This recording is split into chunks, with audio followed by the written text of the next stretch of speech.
పంపించడు, సజ్జల రామకృష్ణారెడ్డి గారిని పంపిస్తారు.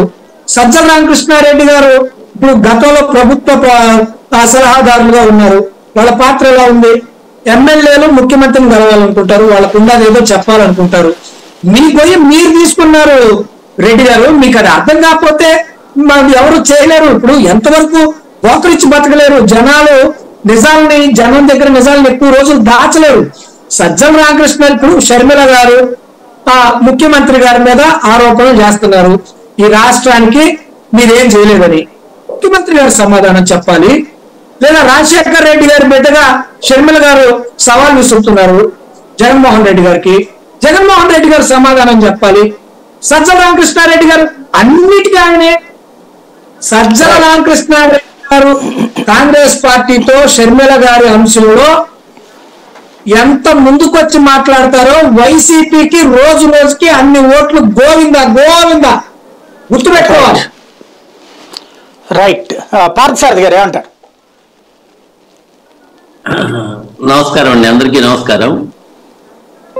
ఇవన్నీ కూడా ప్రతి ఒక్కటి చూస్తే నేను మామూలుగా చెప్తుంటాను. అసెంబ్లీలో మామూలుగా మాకు తెలుగుదేశం కానీ కాంగ్రెస్ కానీ వైఎస్ఆర్సీపీ కానీ నువ్వు దొంగ అంటే కాదు అని చెప్పనే చెప్పడు, నువ్వు పెద్ద దొంగ అంటాడు. అంతే, నువ్వు దొంగ అంటే నువ్వు పెద్ద దొంగ అంటాడు తప్ప ఇతను మాత్రం కాదు అని చెప్పరు. వీళ్ళ యొక్క వాదనలు చూస్తే అట్లాగే ఉంది. ఇప్పుడు మన విజయ్ కుమార్ గారు చెప్పేటటువంటిది కూడా 100% కరెక్టే. ఆమెకి అంత పూర్తి రైట్ ఉంది. ఆమె సీఎం కావడానికి ప్రయత్నం చేయొచ్చు, పిఎం కావడానికి ప్రయత్నం చేయొచ్చు, ఎమ్మెల్యే కావడానికి చేయొచ్చు, ఎంపీ కావడానికి చేయొచ్చు. దానికి ఎవరు కూడా అడ్డు చెప్పేటువంటి వాళ్ళు లేదు. కానీ ఏమాత్రమైన మొరాలిటీ ఉంటే ఈ ఒక్క వీడియోకి ఆమె సమాధానం చెప్పగలిగితే.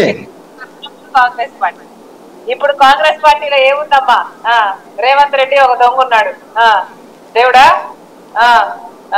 మరి రాజశేఖర్ రెడ్డి గారిని ఎక్కడ గౌరవిస్తున్నారమ్మా? కాంగ్రెస్ పార్టీ రాజశేఖర్ రెడ్డి గారిని ఒక దొంగలాగా FIR లో చేర్చింది కాంగ్రెస్ పార్టీ. ఆయన పేరు 30 సంవత్సరాలు సేవ చేసుకుని రాజశేఖర్ రెడ్డి గారి బ్రతికున్నంత కాలం ఇంద్రుడు చంద్రుడు అని పోతున్నదే. మరి రాజశేఖర్ రెడ్డి గారు ఆ పార్టీని 2 సార్లు ఇక్కడే కాదు కేంద్రంలో కూడా అధికారంలోకి తెచ్చాడే. ఇది ఒక్కటండి. అంటే ఈయనకి ఆమె సమాధానం ఆమె మనసుకైనా చెప్పుకోగలిగినా కూడా ఏదైనా కావచ్చు. అందుకే నేను ఆమెను గురించి నేనేం మాట్లాడదలుచుకోలేను. ప్రజలకు నేను విజ్ఞప్తి చేయాలనుకున్నా. ఈ విధంగా ఊసర వెళ్ళి కన్నా కూడా ఎంత తక్కువ చేసేటువంటి వాళ్ళని దయచేసి మీరు